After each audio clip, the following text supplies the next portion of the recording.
Nous, à Brapa, ça fait plus de 60 ans qu'on est dans l'aide à la personne âgée, qu'on a développé nos activités vers tout type de public. On est vraiment ancré sur des valeurs humanistes, l'aide à la personne, voilà, le bien-être, le confort, l'accompagnement, c'est des choses qui nous tiennent à cœur.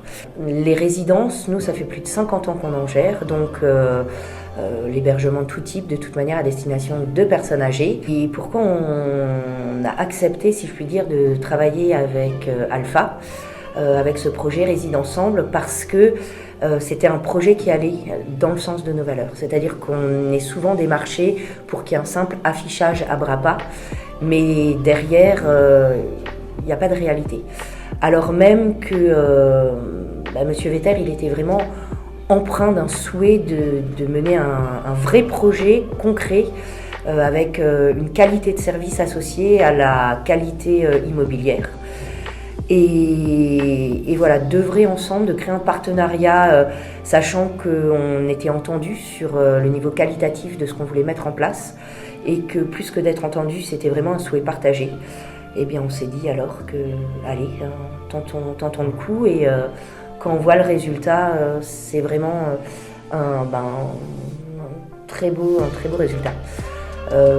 Parce que le bâti est magnifique, il répond aux attentes des résidents qui trouvent un chez-soi plein de confort, de facilité et qu'on est en capacité de mener à bien notre mission. On a les espaces de vie nécessaires, les salles d'activité, toutes les commodités qui permettent de réaliser une prestation de qualité, que ce soit des bureaux, des salles d'activité, un office aménagé, des communs, des salons d'étage pour créer de la convivialité. Donc on a su être entendu sur ce qu'il fallait pour avoir quelque chose qualitatif.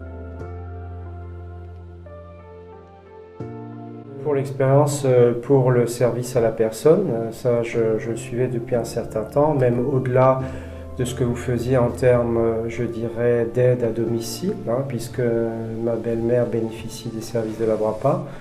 Mais un jour, j'ai vu une grande annonce dans les journaux où je voyais toutes les résidences de la Brapa qui étaient renommées, on changeait de nom, et j'ai vu tout ce que vous faisiez. Et j'ai également vu le nombre de personnes que vous étiez, alors que vous restez une association, et surtout pour moi, que vous étiez reconnu d'utilité publique. Et je me suis dit, nous qui cherchons un projet d'intérêt général pour du service à la personne, il me semblait être les personnes dédiées, parce qu'évidemment, je peux le dire, et je ne pense pas que c'est galvaudé les termes, ils font référence sur la place, des opinions sur eux. La sécurité, effectivement, nous, quand il y a beaucoup de personnes qui veulent travailler avec la Brapa et quand nous, on leur dit sur de la résidence, quand on leur dit, nous, la résidence, il y a cet aspect convivialité, maintien de l'autonomie, on y ajoute toujours le sécuritaire parce que on se dit, nous, on a du personnel qui est présent, on sait... on sait ce que c'est que de vivre ou de faire vivre des personnes âgées dans un lieu. Et pour une sérénité totale, ce qu'il faut, c'est la sécurisation du logement. La sécurisation du logement, c'est pas du tout quelque chose de stigmatisant pour la personne. C'est je vais dans un lieu et si une fois j'ai besoin qu'on puisse m'aider, je sais que ce lieu il est équipé et que j'ai que à appuyer sur un bouton.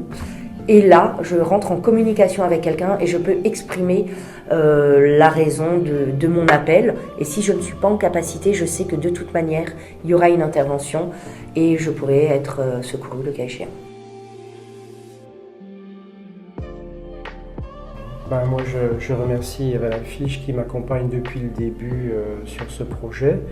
Parce que je suis à son écoute, elle est également à mon écoute. On a toujours su trouver, je pense, ensemble les solutions pour que malgré les vicissitudes du quotidien, parce qu'on démarrait ce type de résidence et que c'était pas simple, on a toujours su trouver les solutions, la ligne médiane, pour que la Brapa y trouve son compte parce que c'est important et qu'évidemment on puisse contrôler les résidents et satisfaire les résidents. C'est un équilibre qui maintenant est trouvé, mais auquel il faut veiller, je pense, en permanence, et je continue de veiller avec eux à cet équilibre. Et comme je vous l'ai dit, je le redis, sans Abrapa, il n'y a pas ce type de résidence me concernant.